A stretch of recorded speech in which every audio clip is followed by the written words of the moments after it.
So here we are. Probably wondering what you're doing here with just me. Well, pretty simply, it's because I'm the only one left standing. The others died and it's terrific. No, okay. So basically, what's happened is, I've mentioned this before. I mean, I like the software, but it pisses me off that it keeps doing this without any warning.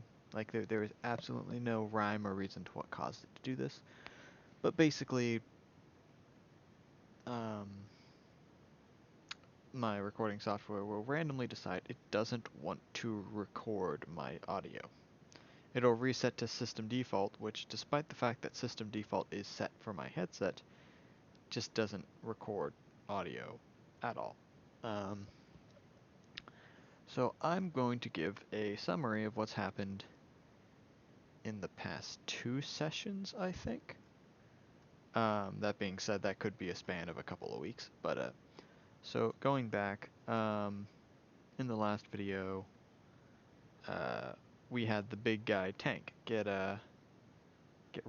he was converted by Kuna's role.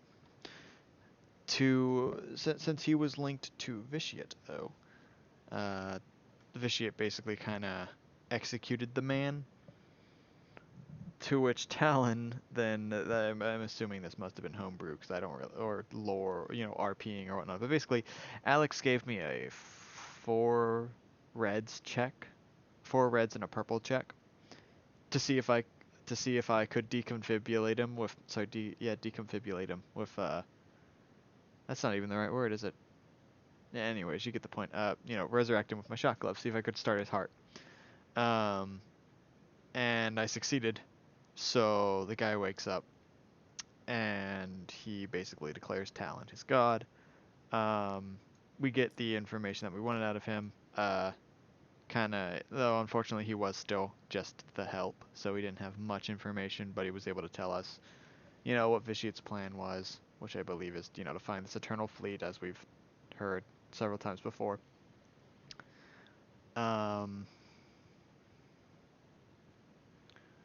Then from there, I got to name him, so of course, being who I am, I decided to name him Alduin. But that's our name, his name now, and he's our pal. And we learned about a temple on a planet, I think called Rishon. I think that's what it is. And we go into this temple with, we managed to get a ship, which is more like a shuttle, and we go over there with like, I think it's 25, because Stanbot was able to recruit like 25 Jedi Knights. Then we had Jorn, Gorn, some other people. Hang on, I will pull it up on Discord right now. So the people we have are Gorn, Jorn, Garrick Braun, Adentent 12, Silarona Cardliff, and 25 Jedi Knights.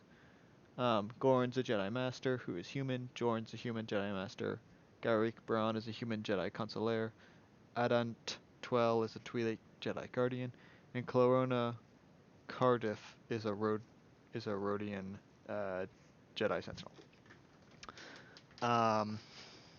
We found out that Adronikos, who was that mercenary who I think sold us out to a hut, I don't know if that video had audio or not, a while back, but we we went over to him.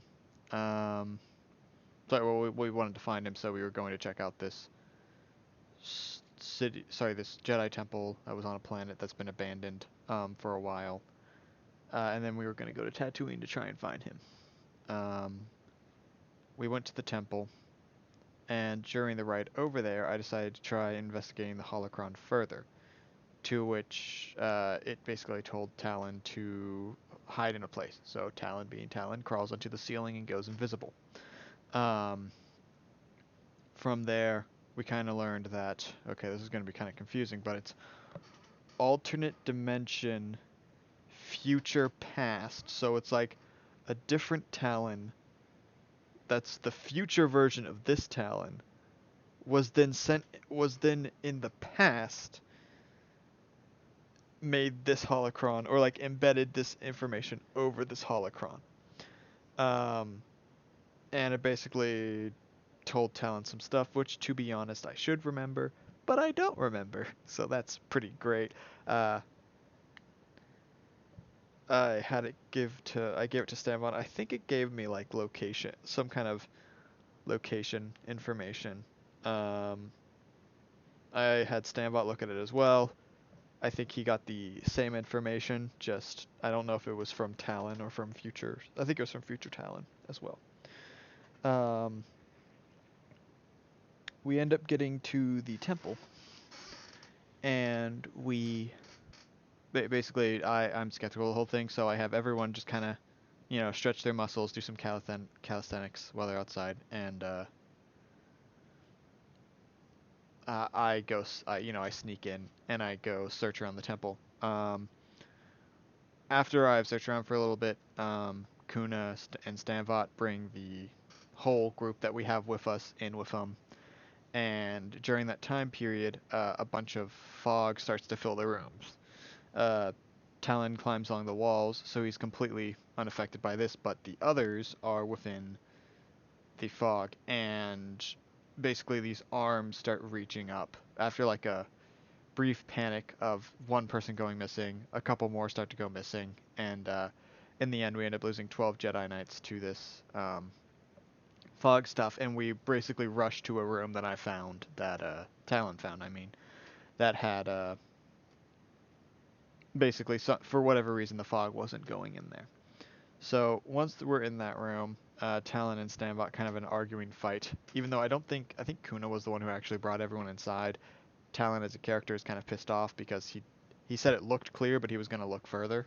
Um, I don't know if it was just uh, you know uh, Kuna was like, I don't want to wait, or if it was I didn't communicate that properly, and I'm referring to me personally. I could have said that wrong, or it could just be. I mean, do you really? No one really wants to sit and wait while one person does everything, right? Um, but so there were three passages, and there were some lines on the ground that were different from the lines we've seen before for meditations. But basically, when everyone gets there, Talon, basically everyone but like Talon, Stanvot, and Kuna is having like a panic attack because they watch their friends get eaten by fog, which I mean, to be honest, is kind of spooky. Um, we and so I go to investigate these tunnels, and I tell everyone else to sort of stay behind, and I tell Stanbot to start trying to meditate and whatnot. He thought I was an idiot for thinking that there was some kind of doorway there, but I go into this corridor. I find this weird mirror thing, which I crawl along the wall, to which I see another me crawling along the wall towards me.